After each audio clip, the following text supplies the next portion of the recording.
सभी को good morning, नमस्कार। मैं Shubhkaran, assistant professor EAFM Shri Radheshyam R Murarka government PG college Jhunjhunu, Rajasthan. जैसा कि अपने पूर्व व्याख्यान में राजस्थान में आर्थिक पर्यावरण, economic environment in Rajasthan book के अंदर बीकॉम पार्ट सेकेंड ईयर के विद्यार्थियों के लिए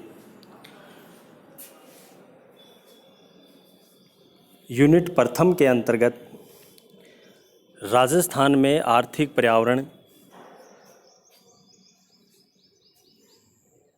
में आर्थिक पर्यावरण से क्या तात्पर्य है, इसके प्रभावित करने वाले घटक, उसकी विशेषताओं के बारे में संक्षेप में अध्ययन किया, जो आपके एग्ज़ाम की दृष्टि से बहुत ही महत्वपूर्ण प्रश्न था। आज हम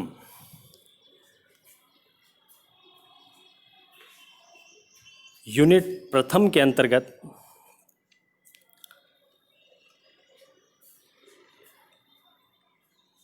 अध्याय सेकंड में भारतीय अर्थव्यवस्था की आधारभूत विशेषताएं, basic features of Indian economy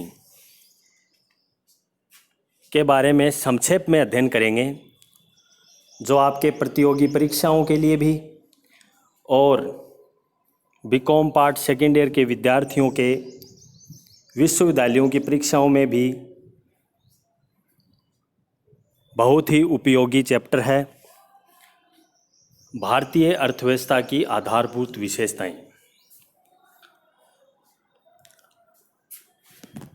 भारतीय अर्थव्यवस्था की आधारभूत विशेषताएं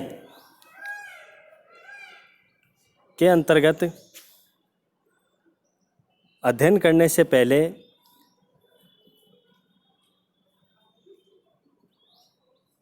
भारत की अर्थव्यवस्था मुख्यतः कृषि पर निर्भर है। इसमें गरीबी, बेरोजगारी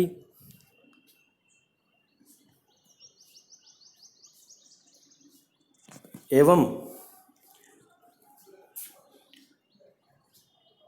अनेक मूलभूत सुविधाओं से वंचित है।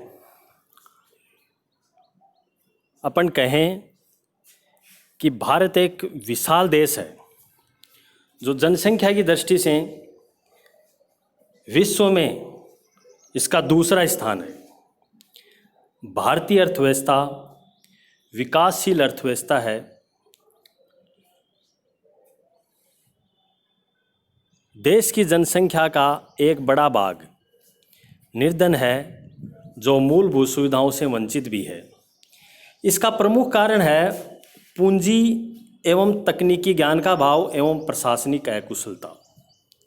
यद्यपि देश में प्रचुर मात्रा में प्राकृतिक एवं मानवीय संसाधन उपलब्ध हैं, किंतु पूंजी के अभाव में तकनीकी ज्ञान की कमी, प्रशासनिक अकुशलता एवं उचित नियोजन के अभाव में इनका पूर्ण विदोहन नहीं हो पाया है। इसलिए जन सामान्य को इन सुविधाओं का कोई लाभ नहीं मिल पाया है। इस प्रकार सरकारी प्रयासों एवं नियोजित विकास के फलस्वरूप ही देश में गरीबी, बेरोजगारी, आवश्यक वस्तुओं का अभाव, पूंजीवृद्धि आदि समस्याओं को हल करने में आंशिक सफलता प्राप्त की है। भारत की विशाल एवं अर्थव्यवस्था में विकासशील अर्थव्यवस्था की विशेषताएं पाई जाती हैं।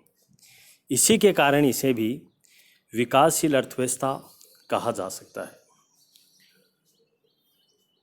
आर्थिक विकास की दृष्टि से विश्व को मोटे तौर से दो भागों में बांटा गया है।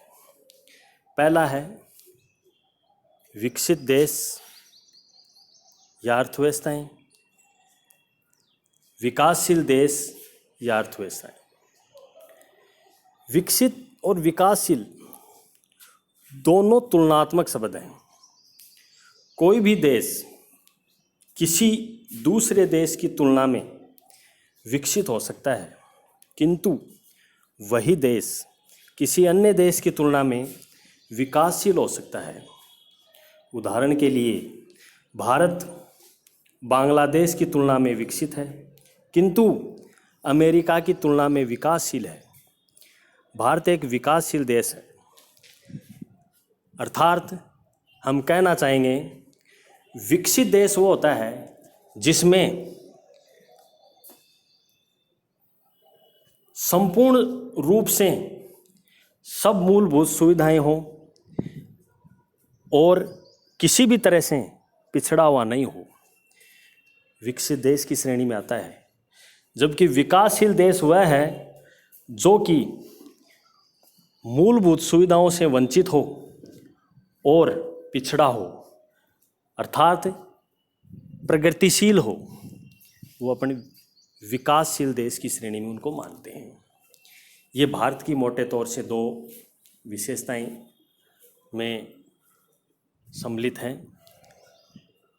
प्रथम विशेषता है कम राष्ट्रीय आय, लो नेशनल इनकम। कम राष्ट्रीय आय में अपन संक्षेप में समझें कि संसाधनों के पूर्ण दोहन के अभाव में भारत की राष्ट्रीय आय विकसित देशों की तुलना में बहुत कम है। क्यों? क्योंकि जो जीडीपी है बाकी देशों की तुलना में आंकड़ों के अनुसार कम है। इस प्रकार अपन कह सकते हैं कि राष्ट्रीय आय कम है। राष्ट्रीय आय का मतलब यह है एक देश में उत्पादित वस्तुओं सेवाओं का जो भी मौद्रिक मूल्य होता है वो राष्ट्रीय आय कहलाता है। तो ये भी एक इसकी विशेषताएं हैं भारतीय अर्थव्यवस्था की, कम राष्ट्रीय आय। दूसरा है कम प्रति व्यक्ति आय, लो पर कैपिटा इनकम। भारत में प्रति व्यक्ति आय का स्तर बहुत नीचा है। क्यों? प्रति व्यक्ति आय बहुत कम है, इसलिए भारत देश में करोड़ों व्यक्ति गरीबी रेखा से नीचे जीवन यापन कर रहे हैं। अर्थात उनकी प्रति व्यक्ति आय कम होने के कारण वे गरीब हैं। इसलिए ये भी एक भारत की अर्थव्यवस्था की प्रमुख विशेषताओं में माना जाता है। तीसरी है कृषि की प्रधानता। कृषि की प्रधानता है एग्रीकल्चर मुख्य रूप से भारत की अर्थव्यवस्था कृषि प्रधान अर्थव्यवस्था मानते हैं, क्योंकि देश का अधिकांश जनसंख्या जिसमें छोटे छोटे गांव निवास करते हैं, जिसमें वर्ष 2014-15 में देश की राष्ट्रीय आय का लगभग 17.4% भाग कृषि एवं संबद्ध क्षेत्र में प्राप्त हो रहा है, जैसा कि नीचे आपको तालिका में इसमें दर्शाया गया है। कृषि प्रधानता में भारत देश कृषि प्रधान देश कहा जाता है, जिसमें लगभग 62% से भी अधिक जनसंख्या कृषि पर निर्भर है।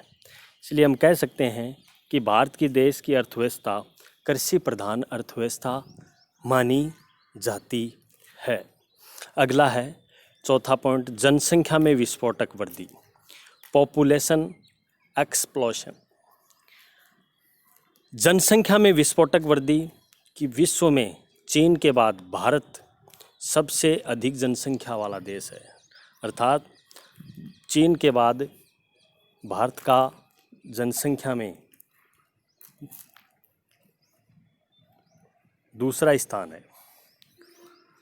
अर्थात जनसंख्या में वृद्धि भी निरंतर भारत देश में बढ़ रही है, क्योंकि जन्म दर अधिक हो रही है जबकि मृत्यु दर कम है।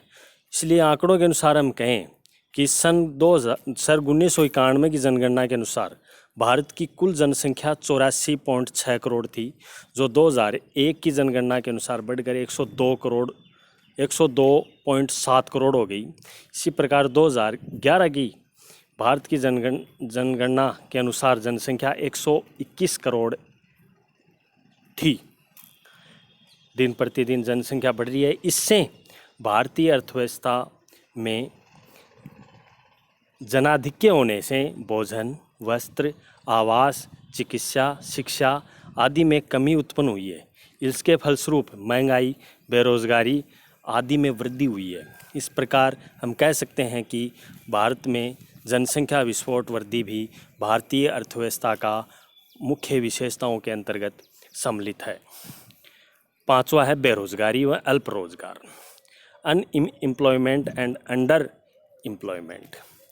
बेरोजगारी को समझने से पहले आप जानते हैं जैसा कि बेरोजगारी इच्छित व्यक्ति अपने योग्यता अनुसार, अपनी क्षमता के अनुसार उनको रोज़गार नहीं मिल पाता है, वह बेरोज़गार कहलाता है। इसलिए भारत देश में बेरोज़गारी पाई जाती है। ये भी एक मुख्य विशेषताओं के अंतर्गत माना जाता है। बेरोज़गारी में भी अलग अलग प्रकार की है। मौसमी बेरोज़गारी, प्रच्छन्न बेरोज़गारी, छिपी हुई बेरोज़गारी, अनेक प्रकार की अदृश्य बेरोज़गारी, तो ये सम्मिलित है। छठा है पूंजी का अभाव है पूंजी निर्माण की धीमी गति, lack of capital and low rate of capital formation. पूंजी का अभाव, पूंजी निर्माण की धीमी गति भी भारत में प्रति व्यक्ति आय निम्न होने के कारण अर्थव्यवस्था में बचतों विनियोग का नीचा स्तर रहा है। क्योंकि पूंजी का अभाव और पूंजी निर्माण में धीमी गति एक दूसरे के पहलू हैं। कि पूंजी का अभाव रहेगा तो पूंजी निर्माण की धीमी गति होगी, कि देश प्रगतिशील नहीं बन पाएगा। तो इसलिए ये भी एक महत्वपूर्ण बिंदु के अंतर्गत है। सातवां है निम्न जीवन स्तर, लो स्टैंडर्ड ऑफ लिविंग। किसी भी देश का उच्च जीवन स्तर उस देश की प्रगति को इंगित करता है। भारत के लोगों के प्रति व्यक्ति आय एवं राष्ट्रीय कम होने के कारण अधिकांश लोग सामान्य उपयोगी वस्तुएं भी पर्याप्त मात्रा में प्राप्त नहीं हो पाती हैं। यहाँ अधिकांश जनता कुपोषण का शिकार है, क्योंकि इसे कहें 2000 कैलोरी ही आहार मिल पाता है, जबकि स्वस्थ मनुष्य के लिए 3000 कैलोरी का आहार आवश्यक है। इसके अतिरिक्त महत्वपूर्ण उपभोग्य वस्तु वस्त्र, चीनी, खाद्य, वनस्पति, चाय आदि भी की उपलब्धि भी बहुत कम है। इसलिए निम्न जीवन स्तर है बाकी देशों की तुलना में। अमेरिका, जर्मनी, फ्रांस, ब्रिटेन की तुलना में निम्न जीवन स्तर भी सम्मिलित है, लो स्टैंडर्ड ऑफ लिविंग। आठवां है धन एवं संपत्ति वितरण में असमानता, disparities in distribution of wealth and poverty. हमारे देश में धन व संपत्ति के वितरण में भी काफ़ी असमानताएं पाई जाती हैं। धन व संपत्ति के असमान वितरण ने आय वितरण की विषमता में वृद्धि हुई है और इसे स्थायी बनाया गया है। इसलिए धन व संपत्ति के वितरण में असमानता भी एक विशेषताओं में कारण इसका आता है। अगला है निर्धनता का कुचक्र, सर्किल ऑफ पॉवर्टी। निर्धनता का कुचक्र में अपन इस डायग्राम के द्वारा अपन समझें कि अगर निम्न जीवन स्तर है, मतलब निम्न आय है, तो वो निम्न उपभोग करेगा। निम्न उपभोग रहेगा तो निम्न बचत होगी, निम्न बचत तो कम विनियोग कर पाएगा, निम्न प्रोडक्शन होगा, बेरोजगारी होगी, निम्न प्रोडक्शन से जीवन स्तर कम होगा, आर्थिक विकास का नीचा स्तर होगा, पूंजी निर्माण में भी धीमी गति होगी। तो ये निर्धनता का कुचक्र अपने भारत देश के अंदर एक विशेषताओं में सम्मिलित है, ये भी एक शामिल है। तकनीकी ज्ञान का अभाव, लैक ऑफ टेक्निकल नॉलेज। भारतीय अर्थव्यवस्था में अधिकांश उत्पादन के क्षेत्र में पुरानी तकनीकी यंत्रों का उपयोग कर रहे हैं, क्योंकि वर्तमान में आधुनिकीकरण में नई नई तकनीकी आ गई है, जो भी पुरानी तकनीक का ही प्रयोग करने से वो पिछड़ी हुई है। तो ये भी एक तकनीकी ज्ञान का अभाव भी भारतीय अर्थव्यवस्था की विशेषताओं में सम्मिलित है। परिवहन संचार साधनों का अभाव, भारत देश में परिवहन संचार साधनों का अभाव है बाकी देशों की तुलना में। Lack of transportation and communication 11वां पॉइंट है। अगला है असंतुलित विदेशी व्यापार, अनबैलेंस्ड फॉरेन ट्रेड। असंतुलित विदेशी व्यापार अपने स्वतंत्रता प्राप्ति के पश्चात 2 वर्षों को छोड़कर भारत का व्यापार शेष प्रतिकूल प्रभाव पड़ा है, जिसमें आयात मूल्य अधिक, निर्यात कम रहा है। तो इसलिए विदेशी व्यापार भी असंतुलित रहा है। असंतुलित औद्योगिक विकास, अनबैलेंस इंडस्ट्रियल ग्रोथ। भारत में औद्योगिक विकास की धीमी गति के साथ साथ असंतुलन भी रहा है, जिसमें उद्योगों का विकास नहीं हो पाया है, जिसमें रसायन, मशीनरी, विद्युत आदि इसमें सम्मिलित हैं। संपन्नता में दरिद्रता, पॉवर्टी इन पैलेंटी। संपन्नता, भारत देश संपन्न होते हुए भी निर्धन है, क्योंकि भारत देश में अनेक प्रकार खनिज संपदा है जो उनका सदुपयोग सही तरीके से नहीं हो पाता है। इसलिए भारत देश में भूखमरी, गरीबी, बेरोजगारी पाई जाती है। इसलिए कहा जा सकता है कि भारत धनी है, इसमें रहने वाले निवासी निर्धन हैं। तो इस कथन के बारे में भी कई बार एग्जाम में आपको क्वेश्चन पूछे जाते हैं, जो कि बहुत महत्वपूर्ण हैं। इसलिए हम कह सकते हैं कि संपन्नता में भी दरिद्रता है। लोग कामचोर हैं, निठल्ले हैं, उनका सही सदुपयोग नहीं कर पाते हैं प्राकृतिक संसाधनों का। तो इसलिए ये भी संपन्नता में दरिद्रता भी एक महत्वपूर्ण है। अगला है नियोजित एवं मिश्रित अर्थव्यवस्था, प्लान्ड एंड मिक्स्ड इकोनॉमी। नियोजित में निजी व सार्वजनिक क्षेत्र दोनों को मिला करके एक मिश्रित अर्थव्यवस्था का निर्माण होता है। कि भारत देश में अगर अपन ये कहें, दोनों प्रकार की अर्थव्यवस्थाएं हैं, सार्वजनिक, निजी और मिश्रित। 16वां है अर्थव्यवस्था की दोहरी प्रवृत्ति, डुअल नेचर ऑफ इकोनॉमी। भारतीय अर्थव्यवस्था दोहरी अर्थव्यवस्था है, जिसमें अपन कहें मुख्य रूप से जहाँ एक और अर्थव्यवस्था वृहद ग्रामीण क्षेत्र में रूढ़िवादी, पिछड़ा हुआ, अनपढ़ में परंपराओं जुड़ा, जबकि दूसरी ओर महानगर में शिक्षित आधुनिक सभ्यताओं का एक नया समाज जन्म ले रहा है। तो ये भी एक दोहरी प्रवृत्ति अर्थव्यवस्था की अलग अलग है। अगला है 17 विकासोन्मुख अर्थव्यवस्था, डेवलपिंग इकोनॉमी। जैसा कि आपको पूर्व में बताया था कि भारत एक विकासशील राष्ट्र है, जो कि एक विकासोन्मुख है, जो कि निरंतर ये प्रगतिशील कर रहा है, डेवलपिंग इकोनॉमी का रूप ले रहा है। बाजार की अपूर्णता, इम्परफेक्शन ऑफ मार्केट, क्योंकि अल्प विकसित देशों में बाजार में अपूर्णता दिखाई मिलती है, जैसे उत्पादन के साधनों का, गतिशीलता का अभाव, मुख्यतः श्रमिक एक स्थान से दूसरे स्थान पर, एक व्यवसाय से दूसरे स्थान में कई कारणों में गतिशील नहीं हो पाते हैं। तो ये भी एक मुख्य कारण है। अगला है परंपरागत प्रवृत्ति, ट्रेडिशनल टेक्नोलॉजी। भारतीय अर्थव्यवस्था में कृषि एवं उद्योग दोनों परंपरागत हैं, क्योंकि खेतों का आकार छोटा है, यंत्रीकरण उपयुक्त नहीं है, इसलिए तकनीकी का अभाव है। इस प्रकार अपन कह सकते हैं कि उत्पादन नहीं हो पाता है, मशीनरी यंत्रीकरण के कारण अपनी श्रम अधिक लगता है और उत्पादन लागत बढ़ जाती है। तो ये भी एक कारण है। परंपरावादी समाज, ट्रेडिशनल सोसाइटी। भारतीय अर्थव्यवस्था अभी भी एक परंपरागत एवं रूढ़िवादी विचारधारा में ढली हुई है।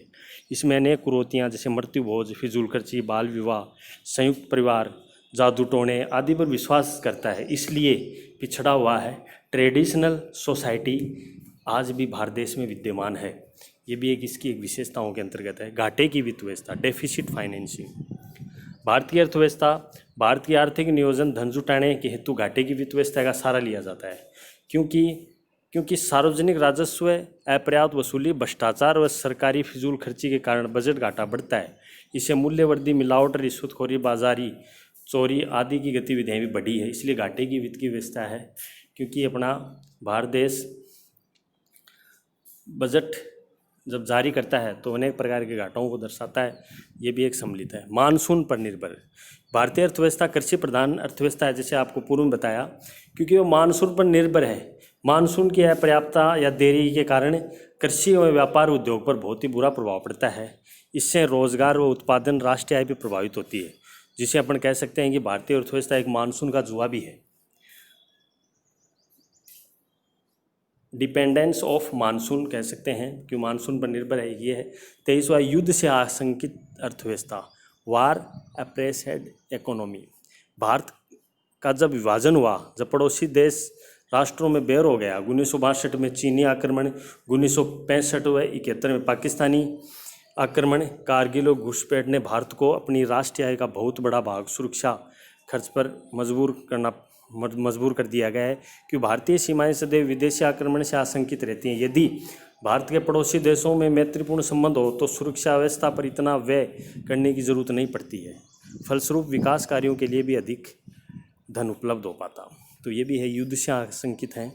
अगला अपन कहें विदेशी सहयोग पर निर्भर, डिपेंड इन फॉरेन असिस्टेंट। एक विकासशील देश होने के नाते विदेशी सहायता के बिना भारत का विकास कल्पना निराधार है, क्योंकि विकासशील देशों के पास पूंजी का अभाव होता है, जबकि विकासशील आर्थिक विकास को गति प्रदान करने के लिए विदेशी मुद्रा का नितांत आवश्यकता है। इसके अतिरिक्त आधुनिकीकरण, तकनीकी, भारी मशीन विकास के लिए आवश्यक उपकरणों का आयात भी आवश्यक है, क्योंकि भारत मुख्य रूप से अंतर्राष्ट्रीय वित्तीय संस्थाओं एवं विश्व बैंक और अंतर्राष्ट्रीय मुद्रा कोष से विदेशी ऋण लेता है। इसे भारत का संतुलन विपक्ष में रहता है। इस प्रकार अपन देखो निष्कर्ष रूप से ये कह सकते हैं भारत की अर्थव्यवस्था की विशेषताओं में कि भारत आज भी एक अल्प विकसित अर्थव्यवस्था का लक्षण विद्यमान है, जिसमें आय का निम्न स्तर, दरिद्रता, जनसंख्या, बेरोजगारी, आर्थिक विषमता और औद्योगिकरण का भाव, सामाजिक पिछड़ापन आदि लक्षण भारत की अर्धविकसित देश कहलाने के लिए पर्याप्त है। क्योंकि भारत विभिन्न पंचवर्षीय योजनाओं के माध्यम से इन समस्याओं से जूझता चला जा रहा है। यद्यपि इसने अनेक समस्याओं का हल कर लिया तो किंतु इतना पर्याप्त नहीं हो पाया है। तो इस प्रकार हमने आज बहुत ही इम्पोर्टेंट चैप्टर भारतीय अर्थव्यवस्था की प्रमुख विशेषताओं का वर्णन कीजिए, ये एग्ज़ाम में आता है, जिसमें अपने बिंदुवार अपने भारतीय अर्थव्यवस्था की विशेषताओं का अध्ययन किया।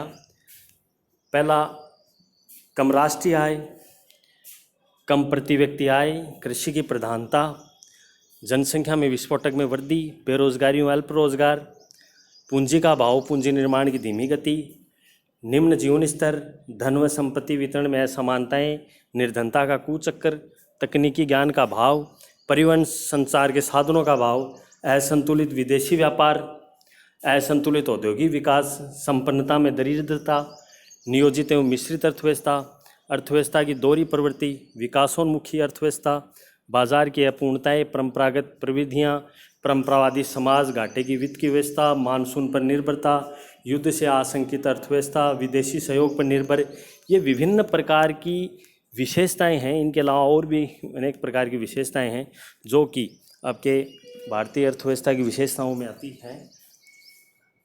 क्योंकि आपके प्रतियोगी परीक्षाओं में भी इनमें आंकड़ों से संबंधित क्वेश्चन, लघुत्तरात्मक, बहुविकल्पीय क्वेश्चन पूछे जाते हैं और विश्वविद्यालय की परीक्षा में भी आप यूनिट प्रथम के अंतर्गत ये प्रश्न आता है जो आपके एग्ज़ाम की दृष्टि से बहुत ही महत्वपूर्ण है। आगे के अपन वीडियो व्याख्यान में अपन पढ़ेंगे भारतीय अर्थव्यवस्था के अल्प विकास के कौन कौन से कारण रहे हैं और इनको किस प्रकार से इन कारणों को दूर किया जा सकता है, या कौन कौन से सुझाव हैं उनके बारे में अपन संक्षेप में अध्ययन करेंगे। और यूनिट प्रथम के अंतर्गत आगे हम राजस्थान की अर्थव्यवस्था की कौन कौन सी विशेषताएं हैं उनके बारे में अध्ययन करेंगे। और राजस्थान में आर्थिक पर्यावरण में ही अपन पढ़ेंगे फर्स्ट यूनिट के अंदर population area, agriculture, land reform, crop animals, dairy development, mineral resources, human resources development, current environment issue, जो कि आपके एग्ज़ाम में यूनिट फर्स्ट में 2 प्रश्न आते हैं, जिसमें महत्वपूर्ण प्रश्न के अंतर्गत पहला चैप्टर जो भारत में राजस्थान में आर्थिक पर्यावरण के से क्या आशय है और इसके प्रभावित करने वाले घटकों का वर्णन। दूसरा प्रश्न आपसे ये पूछ सकते हैं भारतीय अर्थव्यवस्था की विशेषताएं कौन कौन सी हैं। तीसरा इम्पोर्टेंट क्वेश्चन ये बनता है राजस्थान की अर्थव्यवस्था की प्रमुख विशेषताएं कौन कौन सी हैं, जो आपके एग्ज़ाम में बहुत ही इम्पोर्टेंट हैं। तीनों प्रश्न उनका अपने PDF में नोट्स में वीडियो आप तक पहुँचाया जाएगा। इनका आप अध्ययन करें जो आपके एग्ज़ाम में आसानी से 6 मार्क्स ला सकें। धन्यवाद।